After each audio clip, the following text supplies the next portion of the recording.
المرسلين وعلى آله وصحبه أجمعين. قال الله تبارك وتعالى في القرآن المجيد والفرقان الحميد: إن الذين آمنوا وعملوا الصالحات سيجعل لهم الرحمن ودا. آمنت بالله صدق الله العظيم وبلغنا رسوله النبي الأمين المتين الكريم ونحن على ذلك لمن الشاهدين والشاكرين والحمد لله رب العالمين. آئیے عقیدت و محبت کے ساتھ بارگاہ رسالت مآب میں درود شریف کا نذرانہ پیش کر لیا جائے. پڑھ لے باوا سے بلند: اللہم صلی علی سیدنا شفیعنا حبیبنا نبینا محمد وآلہ وسلم علیہ الصلاۃ والسلام علیک یا وعلی آلہ وسلم.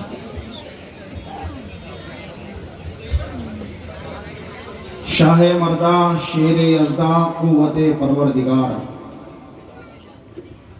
شاہ مرداں شیر یزداں قوت پروردگار، لا فتح الا علی لا سیف الا ذوالفقار. محترم و معزز سامعین، یہ پروگرام خاص طور سے عطائے رسول معین الملت والدین سرکار غریب نواز رحمۃ اللہ علیہ کے نام سے منسوب ہے، اور آپ حضرات کو ان کی حیات طیبہ کو سماعت بھی کرنی ہے اور ان کے فرامین پر عمل کرنے کی کوشش بھی کرنی ہے. یہ ماہ رجب المرجب کا چل رہا ہے. ہم اور آپ جانتے ہیں اس کائنات کے اندر انبیاء کرام کے بعد سب سے عظیم ہستی کوئی ہے تو وہ صحابہ کرام کی ذات بابرکات ہے. یعنی جتنے صحابہ ہیں وہ سارے کے سارے متقی ہیں، عادل ہیں، سب کے سب جنتی ہیں. صحابہ کرام روئے زمین پر تمام لوگوں سے افضل و اعلیٰ ہیں. ان صحابہ کرام میں الگ الگ مقام اور مرتبے ہیں. سارے صحابہ افضل اور اعلیٰ ہیں.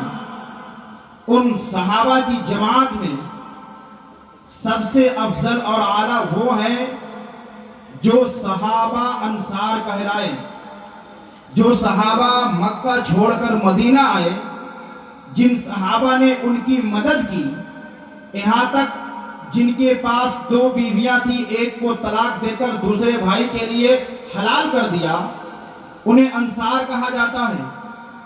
وہ سارے صحابہ میں انصار افضل ہیں. اب ان انصار صحابہ میں وہ سب سے افضل ہیں جو ہجرت کر کے مدینہ تشریف لائے. اب جو مہاجر صحابہ ہوئے، ان صحابہ کی جماعت میں وہ افضل ہیں جو غزوہ احد میں شامل ہوئے. غزوہ احد میں جو شامل ہوئے ان میں سب سے افضل و اعلیٰ وہ ہیں جو غزوہ بدر میں شامل ہوئے. جو غزوہ بدر میں شامل ہوئے ان میں سب سے افضل و اعلیٰ وہ ہیں جنہیں عشرہ مبشرہ کہا جاتا ہے، جنہیں اللہ کے رسول صلی اللہ تعالیٰ علیہ وآلہ وسلم نے ایک بیٹھک میں 10 صحابہ کو جنتی ہونے کی خوشخبری سنائی. ان 10 صحابہ میں سب سے افضل اور اعلیٰ خلفائے راشدین کی ذات بابرکات ہے. ان 4 خلفاء میں جنہیں ہم مانتے ہیں، اہل سنت والجماعت مانتی ہے کہ پہلا نمبر ابو بکر صدیق کا ہے، دوسرا نمبر عمر ابن خطاب کا ہے، تیسرا نمبر عثمان غنی کا ہے، چوتھا نمبر داماد مصطفیٰ مولا کائنات شیر خدا کا ہے. اب ان سارے صحابہ میں یہ خلفائے راشدین سب سے افضل اور اعلیٰ ہے. ان 4 خلفاء میں سب سے اعلیٰ، سب سے افضل، ہر اعتبار سے جسے کہا جائے وہ ذات یار غار مصطفیٰ، یار مزار مصطفیٰ حضور سیدنا ابو بکر صدیق کی ذات بابرکات ہے. سب سے افضل ہے، مگر سب کا مقام الگ. کسی کے مقام کو کسی کے ساتھ موازنہ نہیں کیا جا سکتا. ابو بکر افضل ہیں. نبی صلی اللہ تعالیٰ علیہ وآلہ وسلم اپنے صحابہ کو نوازتے ہیں. اس کا انداز دیکھیں. مولا کائنات رضی اللہ تبارک و تعالیٰ عنہ ایسی ذات ہے ان کی کہ جن کے چہرے کو دیکھنا بھی عبادت قرار دیا گیا, جن کا ذکر کرنا بھی عبادت قرار دیا گیا. مگر نبی کے نوازنے کا انداز پر ملاحظہ فرمائے. میرے آقا کس طریقے سے اپنے صحابہ کو نوازتے ہیں. وہ وقت یاد کیا جائے جب مکہ فتح ہوا, ہونے کے بعد خانہ کعبہ کے اندر ایک دو نہیں بلکہ 360 بت موجود تھے. اللہ کے رسول داخل ہوتے ہیں, نیچے جو بت ہے انہیں توڑ دیا گیا. اب میرے آقا صلی اللہ تعالیٰ علیہ وآلہ وسلم موجود ہے, مولا کائنات بھی موجود ہے. میرا مولا کائنات کہتے ہیں یا رسول اللہ آپ میرے کاندھے پر سوار ہو جائیں اور جو بت اوپر ٹنگے ہوئے ہیں انہیں نیچے گرا دیا جائے. میرے آقا کہتے ہیں اے علی تم نبوت کی بوجھ کو برداشت نہیں کر سکتے ہو, لہذا علی تم میرے کاندھے پر سوار ہو جاؤ. مولا کائنات رضی اللہ تبارک و تعالیٰ عنہ کو میرے آقا اپنے کاندھے پر سوار کرتے ہیں. ایک مقام تو وہ تھا جہاں میرے آقا مولا کائنات کو اپنے کاندھے پر سوار کرتے ہیں, اور ایک مقام وہ مقام ہے جہاں صدیق اکبر رضی اللہ تبارک و تعالیٰ عنہ جبل صوت پر چڑھ رہے ہیں. تو اس وقت میرے آقا صلی اللہ تعالیٰ علیہ وآلہ وسلم ابو بکر صدیق کے کاندھے پر سوار ہے. پتا چلا الگ الگ سب کو مقام و مرتبہ دیا گیا. علی سے پوچھا گیا اے علی یہ بتائیں جب آپ حضور کے کاندھے پر سوار تھے تو کیسا محسوس ہو رہا تھا؟ علی کہتے ہیں ایسا لگ رہا تھا میرے قدموں کے نیچے عرش ہے. جب صدیق اکبر خود میرے مصطفیٰ کو کاندھے پر سوار کیے ہوں گے اس وقت مقام اور مرتبہ کا عالم کیا ہوگا. حضرت صدیق اپنی جگہ افضل ہے, مولا کائنات اپنی جگہ افضل والا ہے. اس لیے میرے امام کہتے نظر آتے ہیں, کیا کہتے ہیں, اہل سنت کا ہے بیڑا پار اصحاب حضور, نجم ہے اور ناؤ ہے اطرت رسول اللہ کی. میرے امام نے عقیدہ دیا, اس لیے اس پرفتن دور میں اپنے ایمان اور عقیدے کی حفاظت بہت ضروری ہے. آج کچھ رافضیوں کے عقائد اور ان کے نظریات اہل سنت والجماعت میں داخل کیے جا رہے ہیں, اور ان کے جو عقائد ہے, نظریات ہے, ان کی جو افکار ہیں وہ سنیوں میں داخل کرنے کی کوشش کی جا رہی ہے. یاد رکھیں سب افضل ہیں اپنی جگہ پر, مگر ابو بکر سے کوئی افضل نہیں ہے. اب آپ اس پر بے شمار دلائل موجود ہے. مولا کائنات کون ہے؟ مولا کائنات یہ وہی مولا کائنات ہے.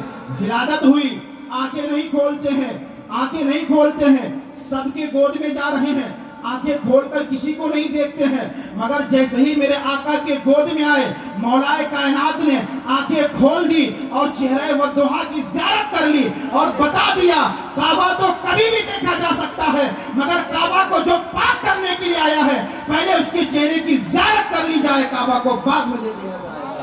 کون ہے علی؟ وہی علی ہے کہ مولا کائنات رضی اللہ تبارک و تعالیٰ عنہ کی ذات وہ ذات ہے. بچوں میں سب سے پہلے اسلام قبول کرنے والی ذات کا نام مولا کائنات ہے.